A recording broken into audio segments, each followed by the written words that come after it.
We're here with Stuart Soroka, professor in the Department of Communication and Political Science at UCLA.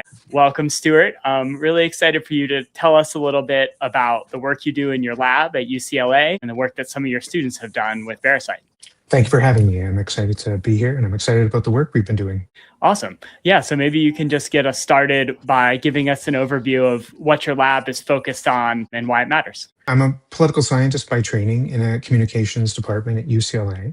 Most of my work has to do with different aspects of political communication. I've done work on negativity biases and work on policy preferences and their representation in media, the way in which media can facilitate or do harm to a kind of efficient functioning of representative democracy. My lab is the Political Communication and Behavior Lab, based at UCLA, although we have some former members that have dispersed across the country and around the world. And that lab group is focused on a very broad range of topics in political communication.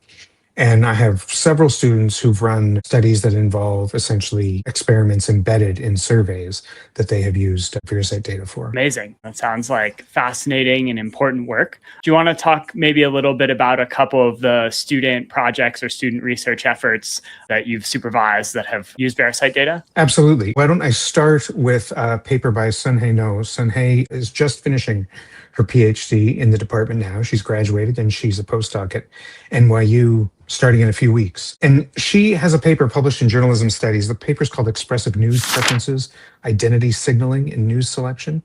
And that paper is based on, I think, a really innovative experiment embedded in an online survey in which Seonhye explores the possibility that when we ask people to select headlines that they would read, that part of that news selection isn't genuine and isn't, as in, it doesn't genuinely reflect what they genuinely would read if they were reading news content.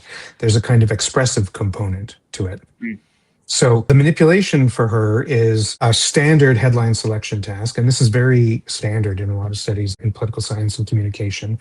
Kind of you give people a list of headlines and you ask them to indicate the ones that they would read. And the idea is we've used this kind of work to explore how people choose what they read, essentially. Except that when you ask people to pick headlines, Seonhye argues, with no forced reading of those headlines, part of that headline selection becomes a more expressive task. So for instance, we might tend to, Seonhye argued, select articles that better reflect our preferences more when we know that this is kind of a selection game than when we know it's a reading task. So the manipulation for her is some people get a selection task and some people get a task that is reading. We'd like you to select headlines and you're going to read the article when you pick the headline. And then they do read the article when they pick the headline. And what she finds is forcing consumption produces less attitude consistent selection than no forced consumption. As in, we tend to read more broadly than we select in this kind of expressive way. And that has important implications methodologically for people who use headline tasks to study how people select news, because it means that those headline selection tasks produce a biased version of what we would actually read. But it also tells us something probably about the way in which people select and read news in real life. One of Seonhye's arguments is that we need to distinguish between different components of news engagement, the selection or liking or reposting and actual reading and maybe commenting on those posts. And the degree to which we see kind of selective exposure or in partisan selection or attitude consistent selection is going to vary across those different components of news engagement. I think it's a really fascinating study. Yeah, that's absolutely fascinating. Yeah, thanks for sharing that example. And so could you dive a little bit more into the findings specifically? So it sounds like she argued and did find that there's a different selection depending on whether the individual in the study is reading the full content versus selecting a headline. Could you dive into a little bit more of the nuances of what the findings were? So the research design in this instance is focused on gun control. So Seonhye captures people's preferences about gun control using standard survey questions about gun control, and then presents them with articles that are clearly or anti-gun control. And in fact, clearly not just in terms of the words used, but they're actually color coded to make it really clear that these are articles that are pro gun control and these articles that are anti gun control. And then for people in the selection manipulation, they're just told choose the headlines that you would read. She finds pretty consistently that people who are pro gun control select a bunch of pro gun control headlines. People who are anti gun control select a bunch of anti gun control headlines. Now, that is less true when she presents them with a manipulation that is, now I'm going to show you some articles. I'd like you to pick ones to read. And each time they pick one, they read it and they make subsequent selections. There's something in these results, I think, that indicates that we read more broadly than we perform, essentially. And that fits with work that suggests that echo chambers are a problem, but maybe not as bad as we initially assumed in our kind of interactions with others, that actually people aren't 100% Democrat or 100% Republican in their network. Other people find their way through. News works, I think, in a similar way. We're interested in reading more broadly. We still select attitude consistent material more frequently, but we're interested in reading more broadly than you might expect based on a headline experiment. Fascinating. So the suggestion is when the participants in the study feel that they're selecting as part of an exercise to select headlines, they might be more strictly partisan in their process or in their decisions than if actually consuming the content is part of the exercise. That's exactly it. And that's the measurement version of it. But we can imagine a similar kind of dynamic out there in the world when people are making decisions about what to read versus what to post on social media, for instance. Right. That there is a kind of expressive component to, let's say, liking articles that we haven't even read that misrepresents what we might actually read. Right. So maybe if I'm scrolling social media, I feel a resonance with a certain post or a headline of an article that I'm liking, or I feel like I want to broadcast that or amplify it to the algorithm. And that maybe that's a totally different exercise or a significantly different exercise behaviorally than I'm going to actually open this up and learn from it or fully consume the content. I think that's absolutely the argument in this piece, and one of the implications in this piece. Yeah. The narrow implication is we really need, as researchers, to rethink what we're getting from headline selection tasks.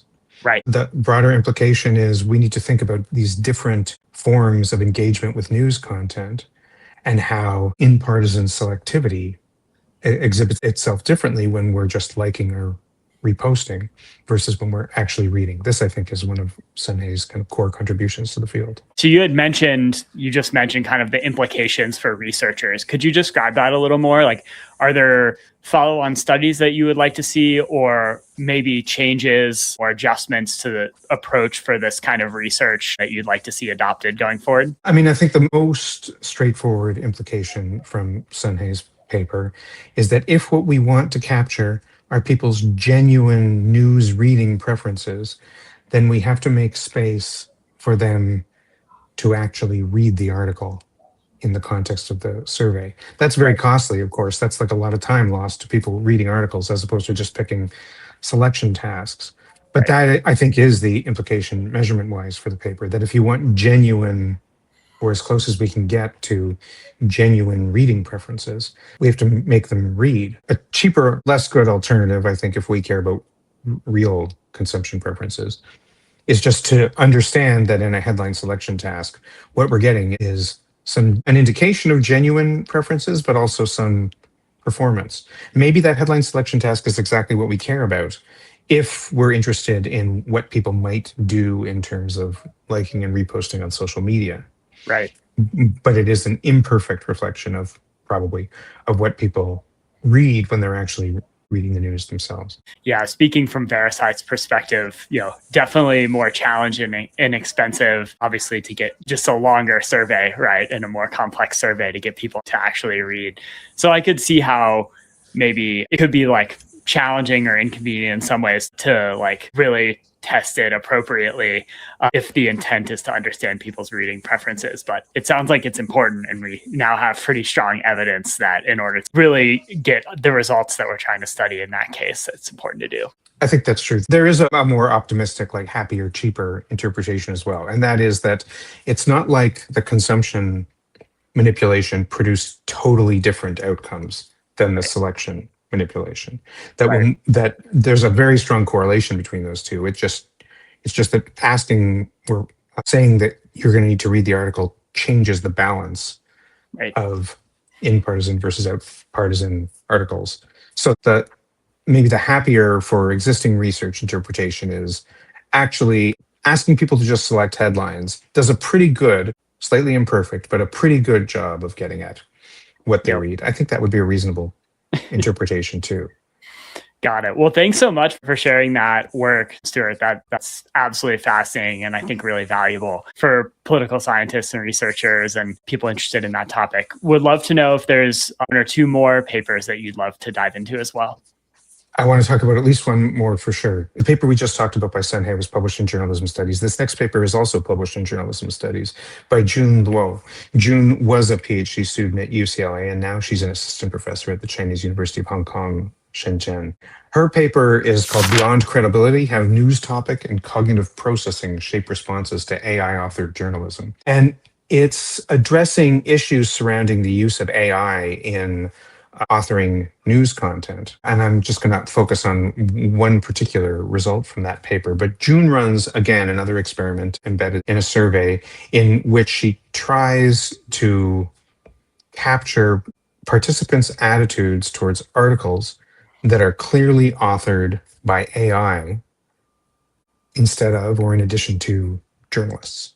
So basically, where the byline of an article, the manipulation is, in some cases, the byline of the article says that this was authored in part by AI or not. And June runs the experiment across two different topics to make sure that results are consistent across topic. And she finds, this is the finding that I really love.